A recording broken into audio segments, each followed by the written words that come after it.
గురువారం ఎంతమంది వచ్చారమ్మా? చేతులు ఎత్తండి. గురువారం ఎంతమంది వచ్చారు? ఓకే, చాలా సంతోషం. ఏం మాట్లాడుకున్నామమ్మా గురువారం? ఏమ్మా, మాంసం గురించి మాట్లాడుకున్నామా? ఎవరు తిన్న మాంసం అది? మనం తిన్నది కాదుగా.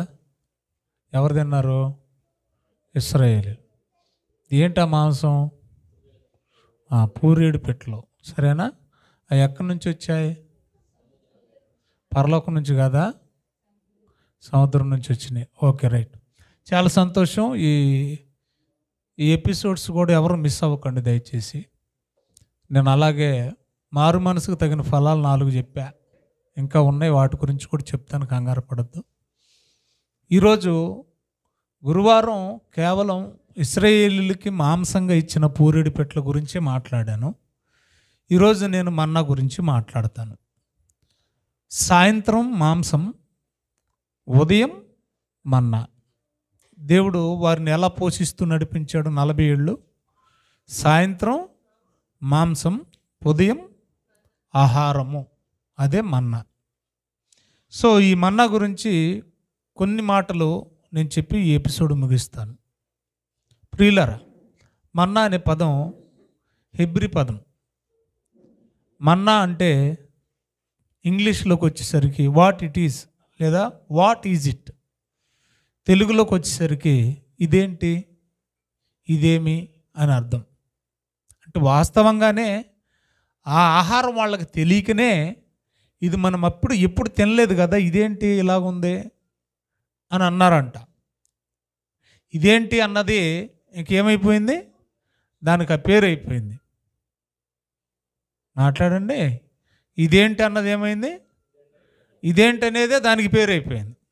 మా ఊర్లో ఒక ఆయన ఉన్నాడు, చిన్నప్పుడు చచ్చిపోయాడని తీసుకెళ్ళి దెబ్బలో కప్పెట్టారట. చిన్నపిల్లల్ని దెబ్బల్లో కప్పెట్టేవాళ్ళు. అయితే తీరా దెబ్బలోకి తీసుకెళ్ళి సగం కప్పెట్టాక లేచాడట. అర్థమైందా? అంటే ఊపిరి ఆడుతుంటే తీశారు. అందుకని దెబ్బలో కప్పెట్టారు కాబట్టి అప్పటికి ఇంక ఏ పేరు లేదుగా, అందుకని వాడికి దెబ్బడని పేరు పెట్టారు. ఇప్పటికీ దెబ్బన్నే అంటారు, అతన్ని దెబ్బయా అంటారు. సో అట్లనే ఆ పేరు తెలియలేదు కాబట్టి ఇదేంటి అని అన్నారు కనుక ఇదేంటి అనేది దానికి పేరు అయిపోయింది. సరే, ఈ ఆహారం ఎలాగొస్తుంది ఏంటి అనేది నిర్గమాకాండం 16వ అధ్యాయం అంతా మీరు ఇంటికి వెళ్ళి చదవండి. నేను ఎక్కువ ఇన్ఫర్మేషన్ ఇస్తాను, రెఫరెన్స్లు తక్కువ ఇవ్వడానికి ప్రయత్నం చేస్తా. ఏమండి, సంఖ్యాకాండం 11వ అధ్యాయము, నిర్గమాకాండం 16వ అధ్యాయము రాసుకోండి, ఇంటికి వెళ్ళి చదవండి. ఇది దేవుడు కురిపించింది అని వ్రాయబడింది బైబిల్లో. దేవుడు ఏం చేశాడంట? కురిపించాడు అని వ్రాసింది బైబిల్లో. 4వ వచనంలో దేవుడు కురిపించాడు అని వ్రాశారు. ఇది ఎలా ఉంటుందంటే కొత్తిమీర గింజల్లాగుంది అని వ్రాయబడింది. ఇంక నేను రెఫరెన్స్ ఎక్కువ కోట్ చేయట్లేదు. ఏమ్మా, చూడడానికి ఎలా ఉంటుందట? కొత్తిమీర గింజలు. దాన్ని మనం ఏమంటాం? ధనియాలు. చూడ్డానికి మాత్రమే సుమి, చూడ్డానికి ధనియాలు, కానీ అవి ధనియాలు కాదు. ఇక వాసనకి బోళము వలె ఉండెను అని వ్రాయబడింది. వాసనకి ఎలాగ ఉంటుందంటే, అంటే ఒక అగరొత్తి ఎలాంటి స్మెల్ వస్తుందో అలాంటి వాసన. అంటే మంచి వాసనే, రుచికి కూడా మంచి రుచే. తేనె వలె తీయగాను అపూపము వలె ఉండెను అని వ్రాయబడింది. ఇవి గింజలు కాబట్టి దంచిన, తిరగట్లు విసిరిన దాని నుండి వచ్చే ఆ ఎసెన్స్ ఏదైతే ఉందో, సారం, అది చాలా తీయగా ఉండేది. నేను ఎగ్జాంపుల్ కూడా చెప్పాను మీకు. బ్రెడ్ జాము 2 కలుపుకొని తింటే ఎలా ఉంటుంది, అలాగ ఉంటుంది టేస్ట్. ఎగ్జాంపుల్గా మాత్రం చెప్పాను, కానీ ఈ బ్రెడ్ జామ్ దాని ముందు దేనికి పనికిరాదు. ఇక ఈ ఆహారం గురించి మాట్లాడుతూ దేవుడు 40 సంవత్సరాలు దీంతోనే వారిని పోషించాడు. నేను భవిష్యత్తులన్నీ కోట్ చేస్తాను, రెఫరెన్స్లు, కంగారు పడకండి. రాత్రుల్లో మాంసం, పూరేడు పెట్లు, ఉదయం ఆహారం. ఈ మన్నాకున్న ప్రత్యేకత ఏంటంటే, ఎక్కువగా సమకూర్చుకున్న వాడికి ఎక్కువ కాదు, తక్కువ సమకూర్చుకున్న వాడికి తక్కువ కాదు, తగినంత మాత్రమే అది ఉండేది. మనం ఎక్కువ సమకూర్చుకున్న తినడానికి వెళ్ళేసరికి మనకి ఎంత కావాలో అంతే ఉండేది. సో ఇంకా అనేక విషయాలు మనం మాట్లాడుకుందాం. అయితే ప్రియులరా, ఇప్పుడు నాకు ఒక ప్రశ్న.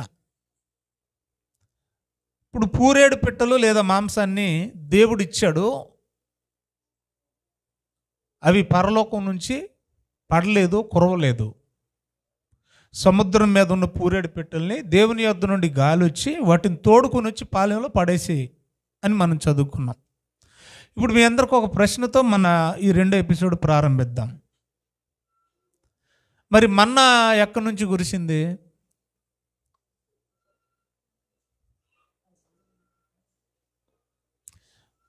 పూరేళ్ళు పరలోకం నుంచి కురవలేదు, పడలేదు. మరి మన్నా చెప్పాలి, ఆకాశం నుండా పరలోకం నుండా? ఏదో ఒకటి చెప్పండి. ఆకాశం నుండి అని కొంతమంది అంటున్నారు. మీకు తెలిసింది చెప్పండి. పరలోకం నుండి దేవుడు మన్నాను కురిపించాడు అన్నోళ్ళ చేతులు ఎత్తండి. సిగ్గుపడొద్దు. ఒకరు. ఆకాశం నుండి అన్నోళ్ళ చేతులు ఎత్తండి. ఒకరు, ఇద్దరు, ముగ్గురు. ఇంక మిగతా వాళ్ళు దేనికి ఎత్తరు? ఇలాంటి వాళ్ళు ఇంక ప్రతి సంఘంలో ఉన్నారులేండి.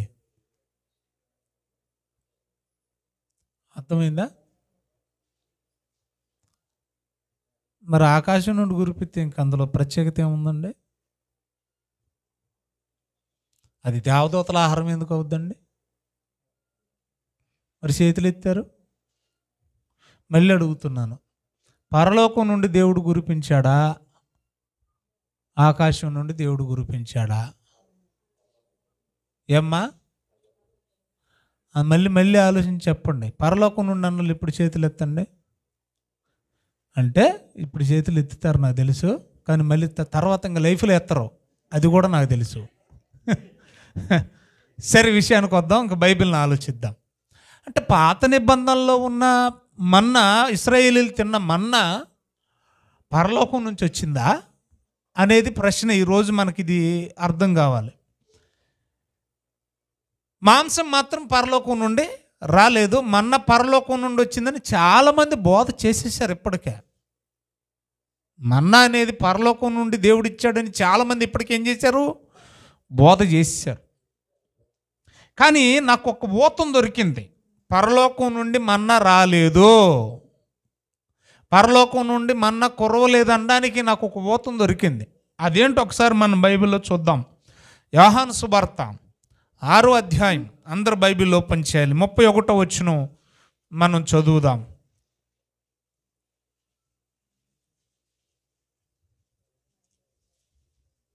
31, 32 చదవండి అమ్మా. అందరు చూడండి. భుజించుటకు పరలోకము నుండి ఆయన వారికి ఆహారము అని చెప్పి దీన్ని పట్టేసుకున్నారు. బాగా వినాలి. భుజించుటకు పరలోకం నుండి ఆయన ఆహారాన్ని అనుగ్రహించాడని పట్టేసుకున్నారు. చాలామంది పొరపాటు చేసింది వచనాన్ని బేస్ చేసుకునే. ఇది అర్థం కాకే, ఇది ఒక్కడు చూస్తే కుదరదుగా మరి. కానీ యేసు ప్రభు ఏమంటున్నాడంటే, అని రాసేసుకున్నారు. ఏమంటే బాగా వినాలి, అని రాశారు అని అనుకున్నారు, కానీ వాస్తవంగా మన్నా పరలోకం నుండి వచ్చింది కాదని నేను అనలేదు సుమి. ఎవరన్నారు? 32 వచనం చదవండి. పరలోకము నుండి వచ్చు ఆహారము మోషే మీకు ఇవ్వలేదు. అంటే మన్నా మోషే ద్వారా ఇవ్వబడిందంటే ఆ మన్నా అనే ఆహారం దేవుడు పరలోకం నుండి ఇచ్చింది కాదు అన్నాడు యేసు ప్రభు. ఆయన కాదన్నాడంటే మోషే అవునన్నా కూడా కుదరదు. మరి ఇక్కడ కాదన్నది ఎవరు? యేసు ప్రభు. కానీ అలాగ అనేసుకున్నారు, అలా రాసేసుకున్నారు. 31వ వచనం ఏమని వ్రాయబడింది? పరలోకము నుండి ఆయన ఆహారం వారికి అనుగ్రహించినని వ్రాసేసుకున్నారు, అనేసుకున్నారు. కానీ వాస్తవానికి నిజానికి ఏమంటున్నాడు చూడండి, పరలోకము నుండి వచ్చు ఆహారం మోషే మీకు ఇవ్వలేదు. మోషే మీకు ఇచ్చింది పరలోకం నుండి వచ్చిన ఆహారం కాదు అన్నాడు. అంటే మన్నా పరలోకం నుండి వచ్చింది కాదు అన్నది ఎవరు? చెప్పండి అమ్మా. అవును అని అనుకున్నది ఎవరు? అది అంతే తేడా. ఇప్పుడు ఇశ్రాయేలీయులను నమ్మాలనా, యేసు ప్రభువుని నమ్మాలనా? దేవుడు ఎక్కడ కూడా మన్నా పరలోకం నుండి దేవుడు ఇచ్చాడు అని ఎక్కడ లేదు, పరలోకం నుండి కురిసిందని ఎక్కడ లేదు. మరి ఏమనుంది చూద్దామండి ఒక్కసారి. బైబిల్లో కొన్ని రెఫరెన్సులు కోట్ చేస్తాను చూడండి. నిర్గమకాండం 16వ అధ్యాయం 4వ వచనం. నిర్గమకాండం 16వ అధ్యాయం 4వ వచనం చదువు గట్టిగా.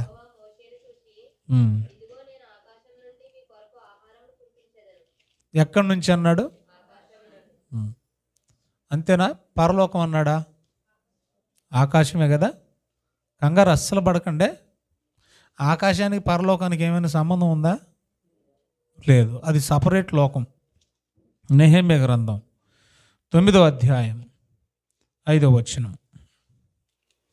నెహెమ్యా గ్రంథం 9వ అధ్యాయం 5వ వచనం, 15వ వచనం. మన్నించరమ్మా, 15వ వచనం. 15వ వచనమ్మా. వారి ఆకలి తీర్చుటకు అనగా ఇశ్రాయేలీయుల ఆకలి తీర్చుటకు ఆకాశము నుండి అన్నాడా, పరలోకం నుండి అన్నాడా? ఏమ్మా, పరలోకం నుండి కాదుగా? కాదంట. కీర్తనల గ్రంథం 105వ అధ్యాయం బాగా రాసుకోవాలి. కీర్తనల గ్రంథం 105వ అధ్యాయం 40వ వచనం. 40వ వచనం. ఇశ్రాయేలీయులు మనవి చేయగా ఆయన సాయంత్రం పూరేడు పెట్టెల మాంసంగా ఇచ్చాడు, ఆకాశము నుండి మన్నానిచ్చాడు, తృప్తిపరిచాడు. ఎక్కడి నుంచి వచ్చింది మన్నా? ఆకాశము నుండి. 78వ కీర్తన 23వ వచనం. 78వ కీర్తన 23వ వచనం. ఆయన చూడండి ఏం చేశాడు? పైనున్న ఆకాశములకు ఆజ్ఞాపించాడు, పరలోకానికి కాదు, మన పైనున్న ఆకాశానికి ఆజ్ఞాపించాడు. పెంచగా అంతరిక్ష ద్వారము తెరవగా ఆహారమునకై ఆయన వారి మీద మన్నాను కురిపించాడు. ఎక్కడి నుంచి? ఆకాశం నుంచి. అందుకని ఆకాశ ధాన్యం అన్నాడు కానీ పరలోక ధాన్యం అనలేదు. దాన్ని కురిసింది ఎక్కడి నుంచి?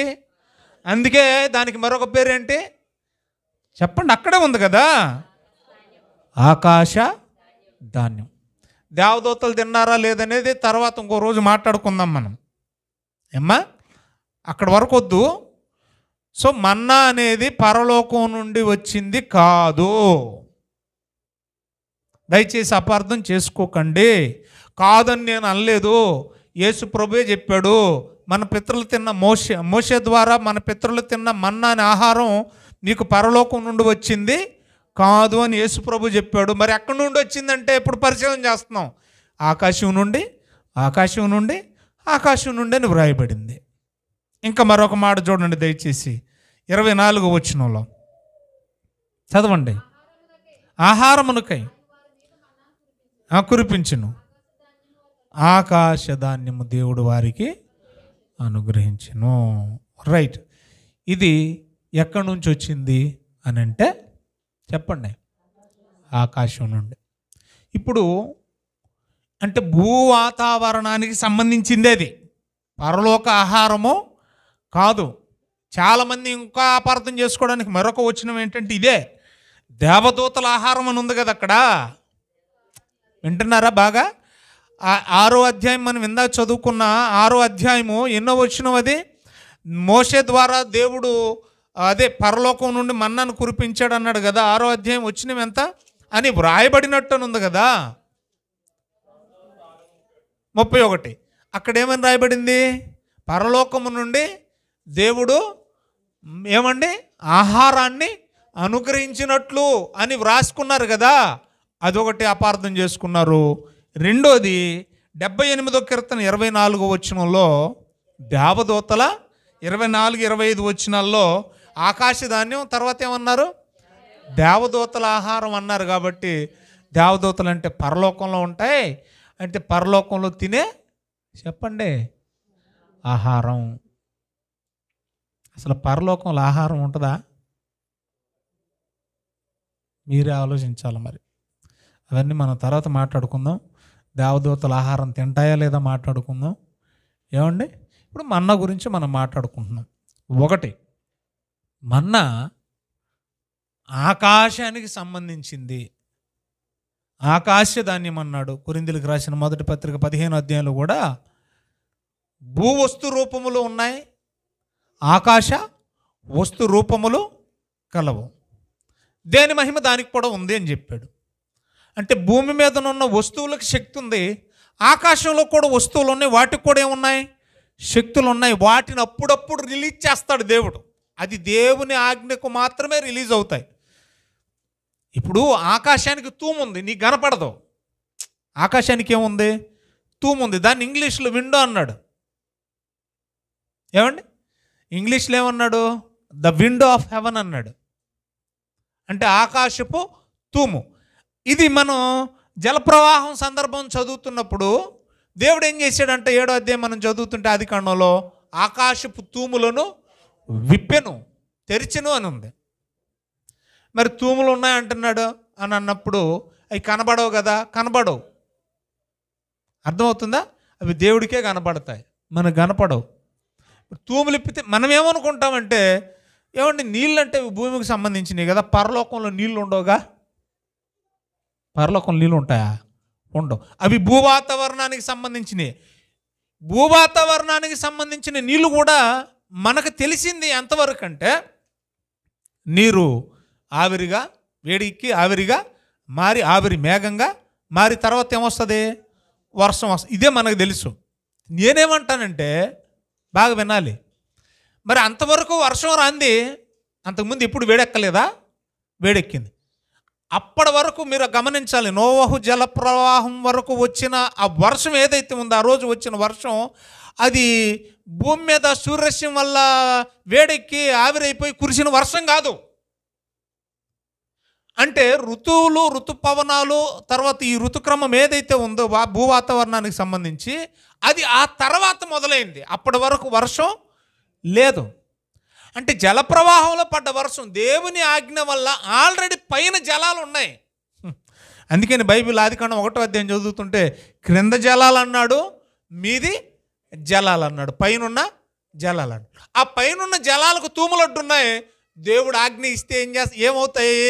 బళ్ళుమని మన మీద పడతాయి. అంతే తప్ప ఇవన్నీ కూడా టోటల్గా పైనున్న నీళ్ళు కానీ, కిందనున్న నీళ్ళు కానీ, పైనున్న ధాన్యం కానీ, కిందనున్న ధాన్యం కానీ భూ వాతావరణానికి, భూమి మీద శరీరం ధరించుకున్నవాడు అనుభవించడానికి ఇచ్చినవి మాత్రమే. అంతే తప్ప మన్నా మనుషులు తిన్నది అది పరలోకం నుండి వచ్చింది కాదు. దేవదూతలు కూడా తిన్నారనగానే పరలోక ఆహారం అనుకుంటే పొరపాటు. పూరేళ్ళు పరలోకం నుండి రాలేదు, అవి సముద్రం మీద ఉన్న పిట్టలు మాత్రమే. ఈ విషయాన్ని మీరు గమనించాలి.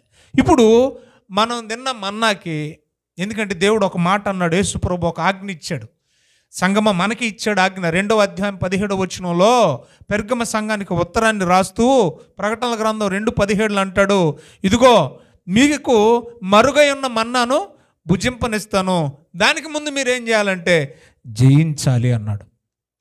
మీరు జయిస్తే ఏం చేస్తానన్నాడు? మరుగై ఉన్న మన్నాను భుజింపనిస్తానన్నాడు. మన్నా అంట వాళ్ళు తిన్నది కాదంట, అసలు అది నిజమైందే కాదంట. మన్నా అది ఆహారం అంతే. నిజమైన మన్నా ఒకటి ఉంది. ఆ తర్వాత యేసు ప్రభు కూడా 6వ అధ్యాయం యోహాను సువార్తలు అంటాడు, ఏమంటే అది నిజమైంది కాదు, కొన్ని వేరియేషన్స్ చూపిస్తాను నేను ఇప్పుడు. ఏమ్మా, నిజమైంది నేను ఇస్తాను మీకు. యేసు ప్రభు ఏమంటున్నాడు? అది మరుగై ఉన్నది. యేసు ప్రభు వచ్చేంత వరకు ఆ మన్నా ఎలాగుందంట? మరుగై ఉందంట. యేసు ప్రభు వచ్చేంత వరకు మరుగై ఉన్నదంట. మరి వాళ్ళు తిన్నది అందరికీ తెలిసిందే కదా, మరుగైంది ఏముంది? కాబట్టి అసలు మన్నా ఏంటి? ఒరిజినల్ మన్నా ఏంటి? వాళ్ళు తిన్నది మన్నాయేనా? మన్నా అయితే ఏ మన్నాది? ఆ మన్నాకు యేసు ప్రభు వచ్చిన తర్వాత మనకిస్తానన్న, సంఘానికి ఇస్తానన్న మన్నా ఒకటి ఉంది. దీన్ని బట్టేసుకుని కూడా చాలామంది ఏమంటున్నారంటే, ఈ లోకాన్ని జయించి చచ్చిపోయాక పరలోకానికి వెళ్తే అక్కడ మనల్ని భుజింపనెత్తానన్నాడు అంటున్నారు. వింటున్నారా?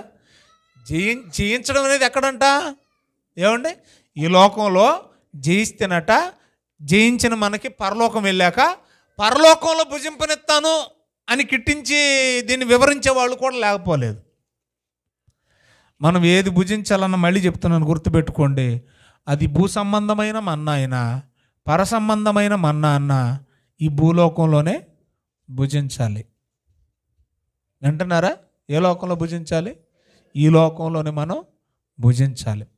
అది భుజిస్తేనే యేసుప్రభు అంటాడు, దీన్ని తింటేనే నిత్య జీవము గలవాడు. ఇది తినకపోతే నిత్య జీవం పరలోకం వెళ్ళడు.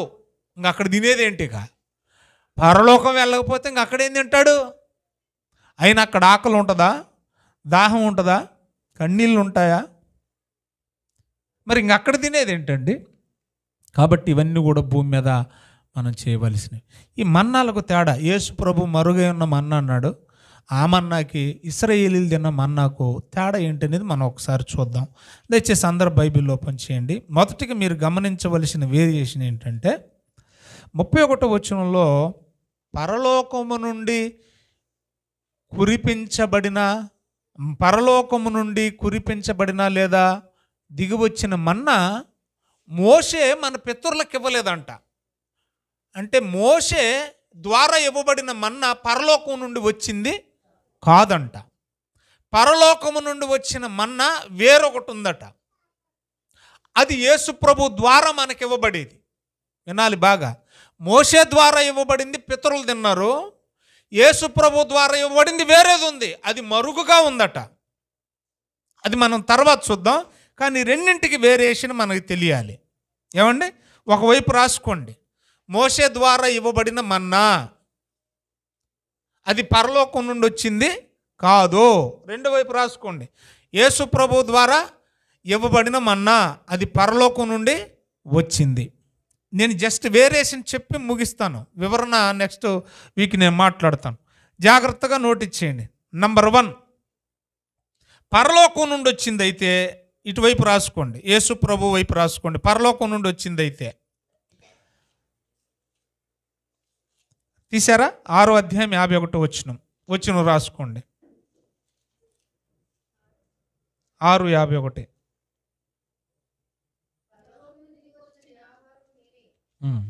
చదవమ్మా. చాలు, పాయింట్ రాసుకోండి, జస్ట్ పాయింట్ రాసుకోండి. పరలోకము నుండి వచ్చిన ఆహారం అయితే తిన్నోడు ఏంటట? ఎల్లప్పుడూ జీవిస్తాడు. బాగా వినాలి. ఇప్పుడు ఒకవేళ మన పితరులు తిన్నది పరలోకం నుండి దిగొచ్చింది అయితే చెప్పాలి, వాళ్ళు ఇప్పటికేమై ఉండాలి? మాట్లాడండి అమ్మా. ఇప్పటికేమై ఉండాలి? పరలోకం నుండి దిగొచ్చింది తింటే ఏమన్నాడు యేసు ప్రభు? ఎల్లప్పుడూ బతికే ఉంటారు. ఏమండి? మామూలుగా మాట్లాడుకో. మరి వాళ్ళు తిన్నది పరలోకం నుండి దిగి వచ్చింది అయితే ఇప్పటికేమై ఉండాలి వాళ్ళు?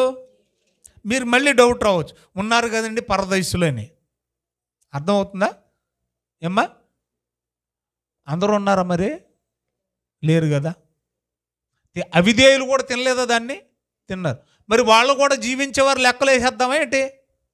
కాబట్టి పరలోకం నుండి దిగి వచ్చే ఆహారం చెప్పండి, తినినవాడు ఎప్పటికీ చావుడు, ఎల్లప్పుడూ బతికే ఉంటాడు. రెండో వైపు రాసుకోండి, పరలోక సంబంధం కాని ఆహారం, మన పితరులు తిన్న ఆహారం 5వ అధ్యాయం 49వ వచనం. 5:49. అది అంటే పరసంబంధమైనది కాదు. అది తిన్నోళ్ళు ఏమయ్యారు? బియ్యం తిన్నోడు చచ్చిపోయాడు. చెప్పండి. బియ్యం తిన్నోళ్ళు చచ్చిపోయారు. మనం బియ్యం తింటున్నామా? మనము చచ్చిపోతున్నాం. వాళ్ళు మన్నా తిని కూడా వాళ్ళు కూడా చచ్చిపోయారు. అందులో సపరేషన్ ఏముంది? స్పెషాలిటీ ఏముంది? అంటే పరసంబంధమైనది తిన్నవాడికి చావు రాదు. ఈ మన్న భూ సంబంధమైంది కాబట్టి మన పితరులు తిన్నది వాళ్ళు కూడా ఏమయ్యారు? చనిపోయారు. అది నేను చెప్పదలిసింది. రెండో పాయింట్ రాసుకోండి, ప్రతిదానికి రెఫరెన్స్ ఇస్తున్నాను. యోహాను సువార్త 6వ అధ్యాయము 27వ వచనం. రెండో పాయింట్ రాసుకోండి. యోహాను సువార్త,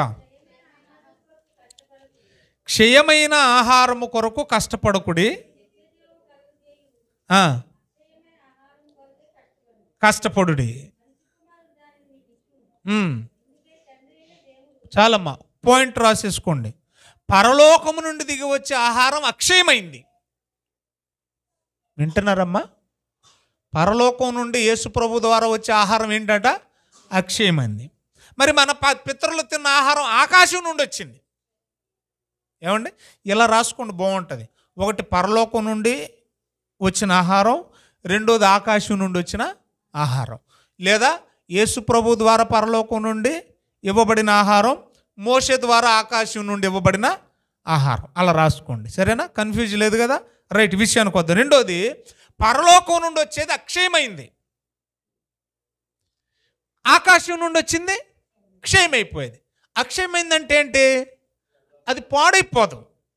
అక్షయమైందంటే ఏంటిది? దానికి నాశనం లేదు, అంటే కుళ్ళిపోదు, పురుగు పట్టదు, పాచిపోదు. ఆహారం పాచిపోదు, కుళ్ళు పట్టదు, పురుగు పట్టదు, పరలోకం నుండి వచ్చేది.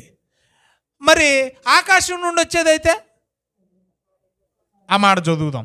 ఒకటి పరలోకం నుండి వచ్చిందనే దానికి రెండో పాయింట్గా రాసుకుంటే అది అక్షయమైంది, దానికి అంతము లేదు, దానికి నాశనం లేదు, అది పాడు కాదు. వింటున్నారా? అన్పెరిషబుల్ అది.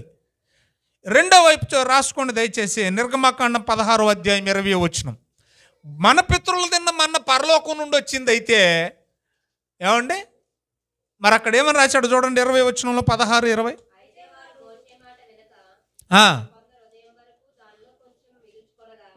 ఏం చేశారంట? ఆకాశంలో నుంచి పడ్డ మన్నాన్ని కొంత దాచుకున్నారట. దాచుకుంటే ఏమైందంట? పురుగు బట్టి కంపు పట్టింది. అర్థమైంది మీకు? అంటే ఇది క్షయమైపోయేది.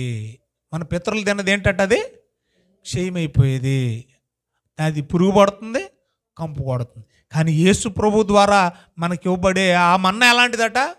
అక్షయమైంది. అది పురుగు పట్టదు, అది కంపు కొడదు, దానికి ఎక్స్పైరీ డేట్ లేదు.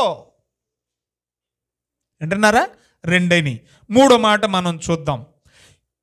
పరలోకం నుండి యేసు ప్రభు ద్వారా మనకిచ్చే ఆహారం అది భుజిస్తే ఏమండి ఏంటి దాని అల్టిమేట్ రిజల్ట్ ఏంటనేది మనం ఆలోచిస్తే అదే 27వ వచనం చదవండి దయచేసి.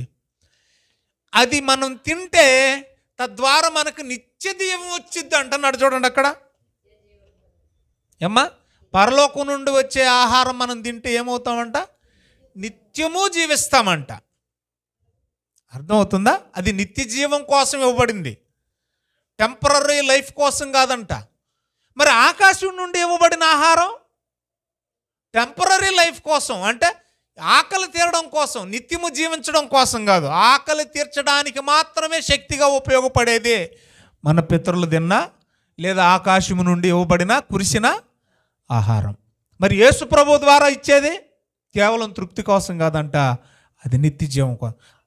ఇలా రాసుకోండి, ఆకాశం నుండి మోషే ద్వారా ఇవ్వబడిన ఆహారం జీవం కోసం ఇవ్వబడింది, కానీ యేసు ప్రభు ద్వారా ఇవ్వబడిన మన్నా నిత్య జీవం కోసం. ఇది జీవం కోసం అంటే బతకడానికి, అది నిత్యము జీవించడం కోసం, పరలోకం కొరకు ఇవ్వబడిన ఆహారం.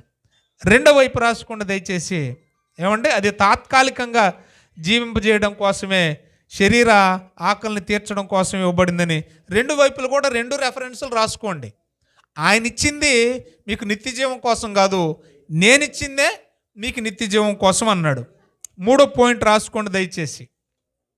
27వ వచనంలోనే ఉన్న ఈ పాయింట్లన్నీ. మూడో పాయింట్ రాసుకోండి.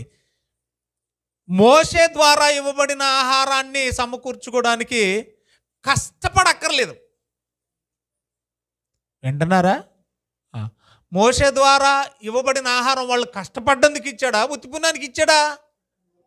మాట్లాడరేటమ్మా, ఉత్తిపుణ్యానికి ఇచ్చాడు. చాకిరీ చేసినందుకు ఇచ్చాడా, చెమటోర్చినందుకు ఇచ్చాడా? లేదు కదా. కుదమట్టం కూర్చున్నందుకు ఇచ్చాడు. ఏ పని చేయలే. రైట్. మరి యేసు ప్రభు ద్వారా వచ్చి ఆహారం, ఈ మన్నా ఏమండి ఉత్తిపుణ్యానికి కూర్చున్న వాళ్ళకి వచ్చేది కాదంట, ఇది కష్టపడాలంట. అది క్షయమైపోయేది, దానికోసం కష్టపడక్కర్లేదండి. అక్షయమైన దానికోసం ఏం చేయమన్నాడు అంటే, యేసు ప్రభు ద్వారా వచ్చే ఆహారం మనం తినాలన్నా, అది అరగాలన్నా, అది డైజెస్ట్ అవ్వాలన్నా ఏం చేయాలట? కష్టపడాలి దాన్ని సంపాదించుకోవటం కోసం. ఎన్ని పాయింట్లైనాయి? 5వది రాసుకోండి దయచేసి. 34 వచనం, యోహాను సువార్త 6వ అధ్యాయము. యోహాను సువార్త 6వ అధ్యాయం 34. ఈ ఆహారము ఏ ఆహారం? ఏ ఆహారం? యేసు ప్రభు ద్వారా ఇవ్వబడిన పరలోకపు మన్నా. మోషే ద్వారా ఇవ్వబడింది పరలోకపు మన్నా కాదు కదా. కాబట్టి యేసు ప్రభు ద్వారా ఇవ్వబడిన పరలోకపు మన్నా ఎల్లప్పుడూ ఏంటంటే చెప్పండి అక్కడ అన్నాడు కదా, ఎల్లప్పుడూ మన దగ్గర ఉండేది, ఎల్లప్పుడూ ఉండుటకు మాకు అనుగ్రహించుమన్నాడు. అంటే ఎల్లప్పుడూ ఉండడానికి అని అనుగ్రహించాడు మరి శిష్యులకి. అవును, మరి మోసే కాలంలో ఇవ్వబడిన మళ్ళీ ఎల్లప్పుడూ ఉందా? ఉంటే ఎప్పటికి ఉండాలి కదా. అంటే యేసు ప్రభు ద్వారా ఇవ్వబడిన పరలోకపు మన్నా ఏదైతే ఉందో అది ఎల్లప్పుడూ ఉండడానికి మనకి ఇవ్వబడింది. మోషే కాలంలో ఇశ్రాయేలీయులకు ఇవ్వబడిన ఆకాశ సంబంధమైన ధాన్యం మన్నా అది ఎల్లప్పుడూ ఉండడానికి ఇవ్వబడింది కాదు. వాళ్ళు యెరికో పట్టణం దాటి కనానుకి ఎంటర్ అయిన వెంటనే ఆహారం ఆగిపోయింది. వాళ్ళు ఇంకా భూ సంబంధమైన రొట్టెలు భుజించడానికి అలవాటు పడిపోయారు. దేవుడు మన్నాను కురిపించడం ఆపేశాడు. మరి అది ఎల్లప్పుడూ ఉంటే నేటికి ఉండాలిగా. ఆగిపోయిందని బైబిల్లో ఉందా? ఉంటుంది ఖచ్చితంగా. యెహోషువ గ్రంథం 2వ వైపు రాసుకోండి. యెహోషువే కదా, 5వ అధ్యాయం అమ్మ, 10వ వచనం నుండి చూడండి. 5వ అధ్యాయం 10వ వచనం చూడండి. ఇశ్రాయేలీలు గిల్గాలులో దిగి ఆ నెల 14వ తేదీన సాయంకాలమున యెరికో మైదానంలో పసక పండుగను ఆచరించారు. అది అయిపోయిన తర్వాత మర్నాడు మరలా ఏ దేశం కనాను గురించి మాట్లాడుతూ ఉన్నాడు. కిందికి వెళితే మీకు అర్థం అవుతుంది అన్నమాట. ఏమ్మా, కనాను దేశపు పంటను 12వ వచనం చివరిలో ఏమన్నాడు? ఏమండి, కనాను దేశపు పంటను తిన్నారు. ఎందుకు తిన్నారు? అది గుర్తు. ఇది ఎందుకు తింటారు? అది ఆగిపోయింది, దాన్ని ఆపేశాడు. అంటే మన్నా ఎల్లప్పుడూ ఉన్నది ఉండేది కాదు. కేవలం 40 days మాత్రమే, 40 సంవత్సరాలు మాత్రమే అది తినడానికి ఉపయోగపడేది. ఇది సంవత్సరాలు తినడానికి ఉపయోగపడేది కాదు. తరతరాలు తరగింది ఏంటి? యేసు ప్రభు ద్వారా ఇచ్చింది. మోషే ద్వారా ఇచ్చింది కేవలం 40 సంవత్సరాలు తినడానికి మాత్రమే ఉపయోగపడేది. కనానుకు చేరిన వెంటనే మన్నా ఏమైపోయింది? కనుమరుగైపోయింది. ఇక భూ సంబంధమైన ఆహారం తినడం వాళ్ళు మొదలుపెట్టారు. ఇప్పటికి ఎన్ని పాయింట్లేని? 5వది ఏంటి? యేసు ప్రభు ఇచ్చింది ఎల్లప్పుడూ ఉంటుంది, మోషే ద్వారా ఇవ్వబడింది ఎల్లప్పుడూ ఉండలేదు. 6వది చూడండి దయచేసి. 6వది వచనం 33వ వచనం. 6వది జస్ట్ చిన్ని వేరియేషన్. ఇది పరలోకం నుండి దిగొచ్చింది. యేసు ప్రభు ద్వారా వచ్చిన ఆహారం ఏంటి? దిగి వచ్చింది. కానీ మోషే ద్వారా వచ్చింది దిగొచ్చింది కాదు, కురిసింది. కురవడం వేరు, దిగి రావడం వేరు. మోషే ద్వారా వచ్చింది కురిసింది, యేసు ప్రభు ద్వారా వచ్చింది పరలోకం నుండి దిగొచ్చింది. ఎన్నైనా చివరిది రాసుకోండి దయచేసి. యోహాను సువార్త 6వ అధ్యాయము 47వ వచనం. చాలమ్మా. అంటే ఎలాగొస్తుంది? మన పాత్రలోకి ఎలా వస్తుంది? ఏం చేస్తే వచ్చేది? విశ్వాసం ఉంచితే వచ్చేది. పరలోకం నుండి వచ్చే ఈ మన్నా మన లోపలికి, మన పాత్రలోనికి ఎలాగొస్తుంది? విశ్వాసం ఉంచితే వచ్చేది. మన్నా అంటే ఇందాక చదువుకున్నాం కదా, నిత్య జీవాన్ని ఇచ్చేది. అది ఆ నిత్య జీవాన్ని ఇచ్చే మన్నా మనకు రావాలంటే మనం ఏం చేయాలి? ఏం చేయడం ద్వారా వచ్చేది ఆ మన్నా? మనకి విశ్వాసం ఉంచడం ద్వారా వచ్చేది. పాత నిబంధనలో వాళ్ళు తిన్న మన్నా విశ్వాసం లేకపోయినా కూడా చెప్పండి, వాళ్ళు విశ్వాసం ఉంచక్కర్లా, పొద్దుడికి వాళ్ళు అక్కడ ఉంటే చాలు, సమకూర్చుకోవడం వల్ల వచ్చేది. నిర్గమాకాండం 16:4. నిర్గమాకాండం 16వ అధ్యాయము 4వ వచనం చూడండి.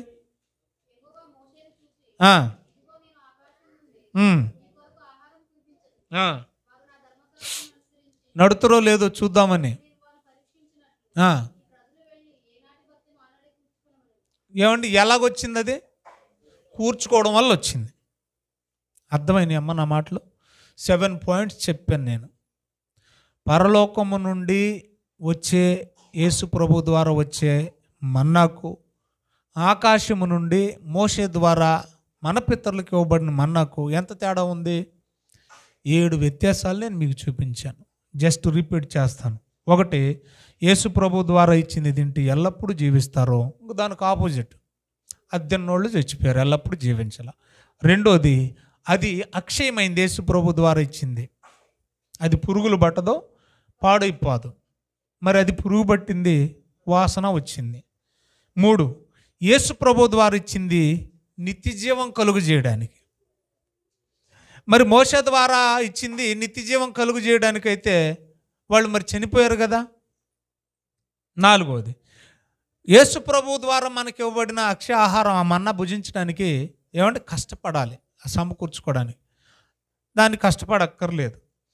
ఇది మనకు యేసు ప్రభు ద్వారా ఇచ్చింది, ఎల్లప్పుడూ మనకు ఉండడానికి ఇవ్వబడింది. ఎల్లప్పుడూ మనతో ఉండేది, ఎల్లప్పుడూ ఉండేది, అది ఎల్లప్పుడూ ఉంటుంది. బాగా వినాలి, భూమి ఆకాశం గతించినా కూడా అది ఉండే ఆహారం, అది యేసు ప్రభు ద్వారా ఇచ్చే ఆహారం. కానీ అది ఎల్లప్పుడూ లేదు, మోషే ద్వారా ఇవ్వబడింది. కనానుకు చేరిన వెంటనే ఆహారం ఏమైపోయింది, డ్రాప్ అయిపోయింది, ఆగిపోయింది. ఇప్పుడే చదువుకున్నాం యెహోషువ గ్రంథంలో 5వ అధ్యాయంలో, అది ఆగిపోయింది కదా. రైట్. ఇక 6వది, యేసు ప్రభు ద్వారా ఇవ్వబడేది పరలోకం నుండి దిగొచ్చేదంట, కానీ అది కురిసింది. ఇది దిగొచ్చేది, అది కురిసింది. యేసు ప్రభు ద్వారా వచ్చేది మనం పొందాలంటే విశ్వాసం ఉండాలంట. చెప్పండి, అదే మోషే కాలంలో ఇవ్వబడిన మన్నా. విశ్వాసంతో పని లేదు, నీకు 2 చేతులు ఉంటే చాలు, దాన్ని ఏం చేయొచ్చు, మనం సమకూర్చుకోవచ్చు. సమకూర్చుకుంటే వచ్చేది. ఇప్పుడు ఒక ప్రశ్న, ఒక సమాధానంతో మనం ముగించుకుందాం. ఏమండి, అందులో ఏ స్పెషాలిటీ లేనప్పుడు, మళ్ళీ అడుగుతున్నాను, మోషే ద్వారా ఇవ్వబడిన మన్నాలు ఏ ప్రత్యేకత లేనప్పుడు అసలు ఎందుకు ఇచ్చాడు? అది ఏం చెప్పాలనుకుంటున్నాడు దేవుడు? ఎందుకు ఇచ్చాడు? ప్రాక్టికల్గా ఒకటి వాళ్ళ కాలంలో చేశాడు, చూపించాడు, నిరూపించాడు. ప్రాక్టికల్గా ఒకసారి ఈ మాట చదవండి, అద్భుతంగా ఉంటుంది. ఏమండి, చాలాసార్లు మనం చదువుకున్నాము. 2 మాటలు టచ్ చేసి నేను ముగిస్తాను. యేసు ప్రభుతో అపవాదం అంటది కదా, 4:4 మత్తయి సువార్త 4వ అధ్యాయం 4వ వచనం, నీవు నిజంగా దేవుని కుమారుడు అయితే రాళ్ళను రొట్టెలుగా చేసుకుని తినంటే, ఇప్పుడు నేను చూపించబోయే రెఫరెన్సే ఎత్తి చూపించాడు యేసు ప్రభు. అప్పుడు యేసు ప్రభు ఏమన్నాడంటే, మనుష్యుడు రొట్టె వలన మాత్రమే కాదు కానీ, బాగా వినాలి ఈ పాయింట్, బాగా వినాలి. నెక్స్ట్ ఎపిసోడ్కి ఇది ప్రారంభం అవుతుంది. అంటే కేవలం మన్నా అంటే ఏదో కాదు, ఆ మన్నాతో వీళ్ళు ఏం తయారు చేసుకున్నారు? రొట్టె. ఆ గింజలు ఏవైతే ఉన్నాయో, ఏం గింజలు అని చెప్పాను నేను, ధనియాలు కదా, కొత్తిమీర గింజలాగా ఉన్నాయని చెప్పాను కదా, అవి దంచడమో విసరడమో చేసిన తర్వాత వాళ్ళు ఏం చేసేవాళ్ళు? రొట్టెలుగా తయారు చేసుకుని తినేవాళ్ళు. ఆ రొట్టె అంటే ఆ మన్నా, చెప్పండి, ఆ మన్నా వల్ల మాత్రమే మనుషుడు బ్రతకడు. ఆ మన్నా, బాగా వినాలి ఈ పాయింట్ మీరు, ఆ మన్నా తిన్నందుకే బతకలేదు. ఇలాగైతే బాగుంటుంది నాకు. ఆ మన్నా తిన్నందుకే బతకలేదు. అసలు ఆ మన్నా రావడానికి, ఆ మన్నా వాళ్ళు తినడానికి, మన్నా కంటే శక్తివంతమైనది ఒకటి ఉంది. అది వండర్ఫుల్ వర్డ్. అది, ఆ మాటే ఈ మన్నాను పుట్టించింది. ఆ మాటే నేను అంటాను వాళ్ళ ఆకలి తీర్చింది. ఇప్పుడు భూ సంబంధమైంది మనం తింటున్నా కూడా అది కేవలం పదార్థంగా నీకు కనబడవచ్చు బువ్వ, కానీ నీకు పదార్థంగా కనబడుతూ నీ ఆకలి తీరుస్తూ నీకు తృప్తినిస్తుందే, ఆకలి తీరినట్టు దాని వెనకనున్న ఒక శక్తి కనపడాలి నీకు. అసలు ఆ పదార్థము రావడానికి, తినే పదార్థము రావడానికి కావలసిన శక్తి ఎందులో ఉందో తెలుసా? ఆకలి తీర్చే శక్తి ఎందులో ఉందో తెలుసా? నిన్ను తృప్తిపరిచే శక్తి ఎందులో ఉందో తెలుసా? ఆ పదార్థం కలపడానికి లేదా ఉత్పత్తి అవ్వడానికి, ఆ పదార్థం తయారవ్వడానికి వచ్చిన మాట ఒకటి ఉంది. ఆ మాటే కలుగును గాక, పడును గాక, వచ్చును గాక, కురియును గాక. అందుకన్నాడు యేసు ప్రభువును తెలుసా? మీరు తినే చూస్తున్నారు, ఆ తింటేనే ఆకలి తీరుద్దని మీరు అనుకుంటున్నారు, కానీ దేవుని నోట నుండి వచ్చు ప్రతి మాట వలన, చెప్పండి, జీవించు. అంటే ఇశ్రాయేలీయులకి దేవుడు చెప్పాలనుకున్న పాఠం ఏంటంటే, మీరు అనుకుంటున్నారు బతకడానికి కష్టపడి సంపాదించుకుంటున్నాను, నా ధాన్యము, నా డబ్బులు, నా భోజనం, నా మాంసము, దానివల్ల నా ఆకలి తీరుతుందని నువ్వు అనుకుంటున్నావు. దౌర్భాగ్యుడా, అసలు నీకు తినటానికి భోజనం రావాలంటే అసలు ధాన్యం అనేది పండాలి కదా. అది పండడానికి మూలం ఏంటో తెలుసు, నువ్వు ధాన్యం దగ్గర ఆగిపోయావు. దాని ఆకలి తీర్చుకొనే ఆకలి తీరిపోయింది అనుకుంటున్నావు. అసలు అది రావడానికి మూలం ఏంటంటే దాని వెనక ఒక బలమైన శక్తి ఉంది, అది దేవుని మాట. అందుకన్నాడు యేసుప్రభు సాతానుతో, నువ్వు సంబంధమైన రొట్టె తీసుకొచ్చి చూపిస్తున్నావు, అంతకంటే తృప్తినిచ్చేది ఒకటి ఉంది. నువ్వు ఆయన మాట ద్వారా ఇవ్వబడిన ఈ గింజలు తినేసే తృప్తి పడుతుంటే మరి అసలు ఆయన మాటల్ని తినేస్తే అసలు గింజతో పని ఉంటుందా? చెప్పాలి. ఆయన మాటల ద్వారా కలిగిన గింజ గొప్పదా, ఆయన మాట గొప్పదా? మీరు చెప్పండి, నిజం చెప్పండి. మాట గొప్పది కదా, రైట్. నువ్వు గింజ తినేసి నువ్వు దేవుని కుమారుడు అని నిరూపించుకోవడం కోసం గింజ తినమంటున్నావు. నేను ఎవరినో తెలుసా? గింజ ద్వారా తయారు చేయబడ్డ రొట్టె తిన్నోని కాదు, నేను మాటని తిన్నాను. రొట్టె గొప్పదా, మాట గొప్పదా? అది చెప్పటానికంటే ఎన్నోసార్లు పాత నిబంధన మీరు చదువుతుంటే, ఓ ఇశ్రాయేలు వినుము, నీవు నా మాట వినిన ఎడల నీకెంత మేలు, మీరు నా మాట విననొల్లరైతిరి. ఎన్నిసార్లు వాపోయాడని. మీరు నా మాట వింటే మీకు దీవెన. ఎన్ని మాటలు వింటే వింటే వింటే వింటే నా మాట వినలా. ప్రవక్తలందరూ అదే కదా నెత్తినోరు బాధేసుకున్నారు. ఏమండి, ఇప్పుడు వీళ్ళు ఏమనుకుంటున్నారంటే మన్నా దీన్ని గ్రేట్ అనుకుంటున్నారు, కానీ మాట మాత్రం వినటం లేదు. ఏదో చెప్పాలనుకున్నాడు దేవుడు. ద్వితీయోపదేశకాండం. ఎందుకు దేవుడు ఈ మన్నాను కురిపించాడు అని అంటే, ఏదో ఒక గొప్పతనాన్ని, ఏదో ఒక గొప్ప విషయాన్ని వాళ్ళకి నేర్పించడానికి, అంతేగాని కడుపులు నింపడానికి కాదు. ప్లీజ్ అది అర్థం చేసుకోండి. అంతేగాని వాళ్ళని తృప్తిపరచడానికి కాదు, వాళ్ళకి ఏదో పాట నేర్పించాలనుకున్నాడు దేవుడు ఆ మన్నాను చూపించి. విషయం ఏంటనే చూడండి, 8వ అధ్యాయం 3వ వచనం నుండి ద్వితీయోపదేశకాండం ముగించుకుందాం. ద్వితీయోపదేశకాండం 8వ అధ్యాయం 3వ వచనం నుండి చదవండమ్మా. ఆహారము వలనే గాక యెహోవా సెలవిచ్చిన ప్రతి మాట వలన నరులు బ్రతుకుతారు. నువ్వు మాట వింటే బతుకుతావు, మాట వింటే బ్రతుకుతావు. బాగా నోటీస్ చేయాలి ఆ మాట. నేను ఇన్నిసార్లు ఎందుకు స్ట్రెస్ చేస్తున్నాను, ఎంఫసైజ్ చేస్తున్నాను, మీకు అర్థం కావాలి. మీరు నా మాట వింటే చాలు మీరు బతుకుతారు. మీరు మాట వింటే బతికారా, లేకపోతే మీరు ఏమన్నా పొలాలు పంటేసుకొని పండించుకొని తిని బతికారా? ఇశ్రాయేలీలండి అరణ్యంలో మాట వినడం వల్ల బతికారా, లేకపోతే ఏమైనా భూమి మీద సేద్యం చేసి పంటలు పండించుకొని బతికారా? అర్థమవుతుందమ్మా మీకు? నా మాట వింటే చాలు మీరు బ్రతుకుతారు అని ప్రాక్టికల్గా రుజువు చేయడానికే ఇప్పుడు అంటాడు ఆ మాట. చదవండి. ఆహారం వలన, అదేదో సేద్యం చేసుకొని పంట పండించి దాచుకొని కొట్లల్లో మిల్లుకు తీసుకెళ్ళిపోయి వండుకు తింటే కష్టపడితే ఆకలి తీరేదని మీరు అనుకుంటున్నారు. వాళ్ళు కష్టపడకుండానే నా మాట వల్ల ఏమయ్యారు? వాళ్ళు బ్రతుకుతారనడానికి వాళ్ళే ఎగ్జాంపుల్. ప్రాక్టికల్గా అదే రుజువు. వాళ్ళు ఏం పని చేశారని? వాళ్ళు బతకలేదా? దేనివల్ల బతికారు? నా మాట వల్ల. అంతేనా? కష్టపడి పని చేశారా? పని చేయలే, నా మాట వల్లే బతికారు. ఆ మాట వల్ల ఫుడ్ ఏ రూపంలో ఇచ్చాడనేది అనవసరం, కానీ ఆ మాట వల్ల బతికారా లేదా? ఇంకా అద్భుతమైన విషయాలు ఉన్నాయి, మనం మాట్లాడుకుందాం. మాట వల్ల ఎలా బ్రతుకుతారు అనేది కూడా మనం ఆలోచిద్దాం. చూడండి, అది నిరూపించడానికి మళ్ళీ చదువక, ఆహారం వలననే కాక యెహోవా సెలవిచ్చిన ప్రతి మాట వల్ల నరులు బ్రతుకుతారని నీకు తెలియజేయటకు ఆయన నిన్ను అనచి. అసలు అరణ్యంలో ఇశ్రాయేలీలకు ఆకలి పుట్టించింది దేవుడండి బాబు. అంత పెట్టినా కూడా మళ్ళీ ఆకలి అయింది. మనం చదువుకున్నాం కదా పోయిన ఎపిసోడ్లో, వాళ్ళ డేరాలు, టెంట్లు ఏమని చదువుకున్నాం మనం? పాలెములో వారున్న గుడారాల దగ్గర, గుమ్మం దగ్గర కూర్చొని జుట్టెర పోసుకొని ఆడవాళ్ళు బువ్వ తిని బిర్రుగా కడుపు నిండు తిని ఎడుతున్నారట. అంటే అంత తిన్నా మళ్ళీ ఆకలి అవుతుందంటే ఎవరు పుట్టించారు ఆకలి? ఎందుకు పుట్టించాడు ఆకలి? అంత పెట్టాక కూడా ఏం చేస్తున్నారు వాళ్ళు? ఆకలి అని ఎడుతున్నారట. అంత తిన్నాక కూడా మళ్ళీ ఆకలి ఎందుకు పుడుతుందంటే ఇది ఎక్కడుందో ఆన్సరు.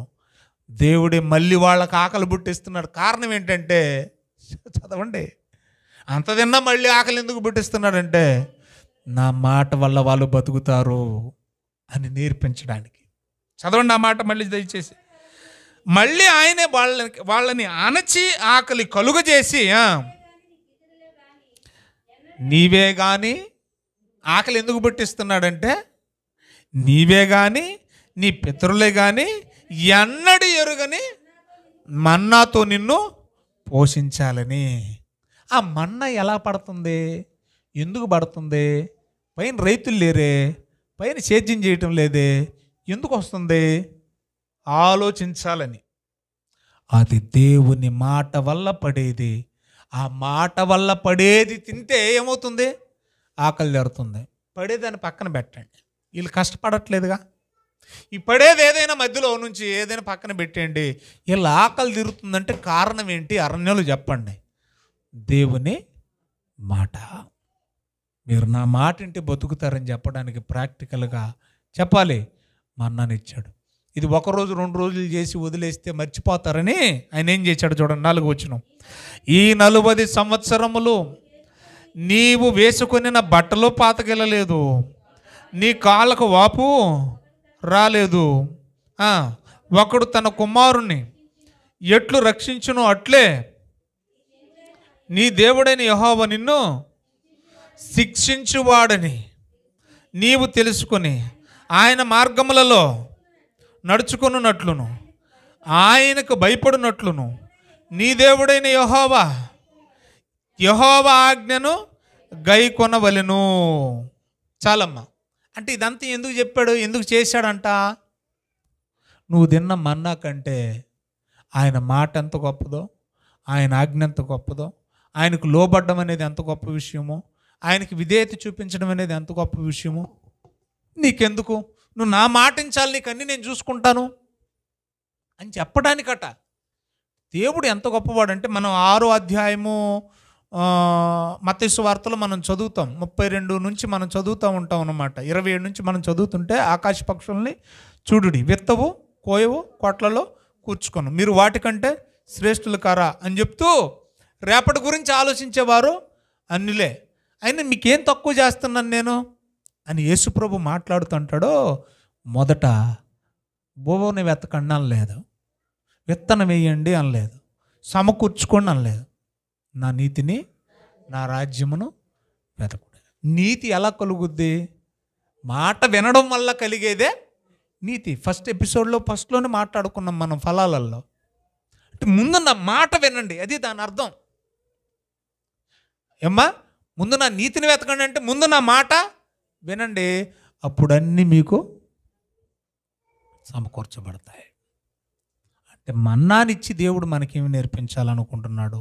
మన్నానిచ్చి ఇశ్రాయేలీయులకి ఏమి నేర్పించాలనుకుంటున్నాడంటే, నీ స్వతహాగా నువ్వేదో పెద్దోడు అయిపోదాం, గొప్పోడిని అయిపోదాం, ఆకలి తీర్చేసుకుందాం, అన్నీ చేసేసుకుందాం అని నువ్వు అనుకుంటున్నావు.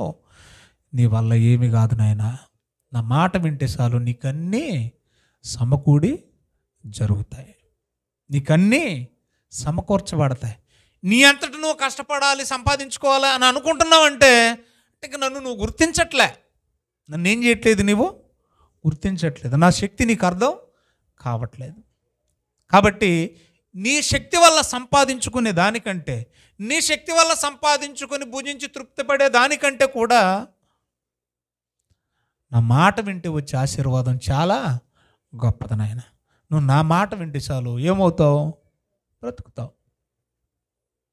ఇప్పుడు ఆ ఆహారాన్ని పెట్టి, మన్నాని, పాత నిబంధనలు ఆకాశ సంబంధమైన ధాన్యాన్ని ఇచ్చి దేవుడు పాఠం ఏమి నేర్పించాలనుకుంటున్నాడంటే, ఆ మన్నా తిన్న మీరు చచ్చిపోయారు, కానీ నా మాట విన్నవాడు, చెప్పండి, ఆ మన్నా తిన్న మీరు చచ్చిపోయారు, కానీ నా మాట విన్నవాడు ఎప్పటికీ చావడు.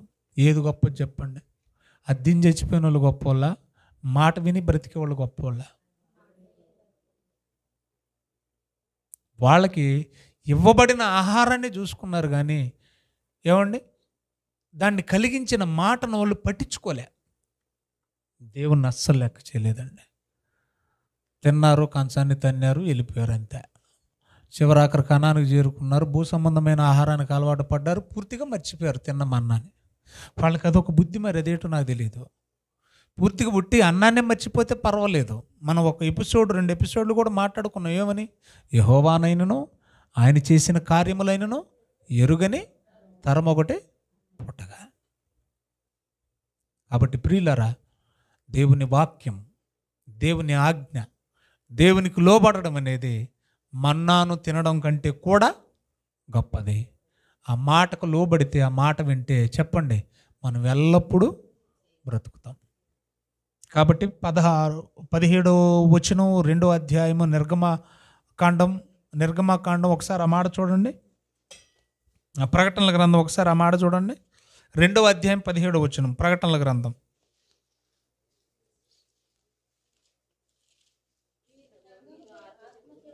ఏ సంఘం అమ్మది? పెర్గమ సంఘమేనా? చూడండి.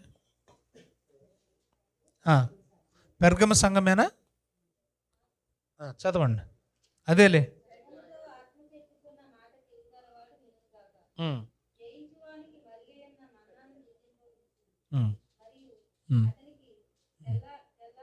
రాతి నిత్యం కొత్త పేరు. చాలు. ఇప్పుడు మనం కొన్ని విషయాలు నేర్చుకున్నాం. ఒకటి, మాంసం గురించి నేర్చుకున్నాం. వింటున్నారమ్మా? ముగిస్తున్నాను. 2వది, మన్నా గురించి నేర్చుకున్నాం.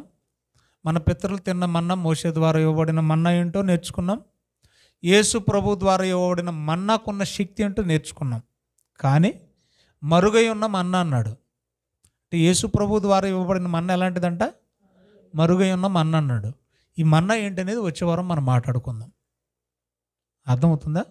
మరుగై ఉన్న మన్నా అన్నాడు కదా, అదేంటనేది నేను ఇప్పటివరకు చెప్పలే. అదేంటనేది మనం వచ్చే వారం మాట్లాడుకుందాం. కానీ మన పితరులు తిన్న మన్నా మాత్రం అది భూ సంబంధమైనదే. ఆకాశం అనేది భూ వాతావరణానికి సంబంధించిందే కదా. కాబట్టి అది తిన్నోళ్ళు చచ్చిపోయారు. కానీ మరుగై ఉన్న మన్నా తింటే చావరు. ఆ మరుగై ఉన్న మన్నా ఏంటనేది మనం వచ్చే వారం మాట్లాడుకుందాం. దేవుడి మాటలు మన వెనుకల్లో ఫలింపజేయను గాక. ఆమేన్.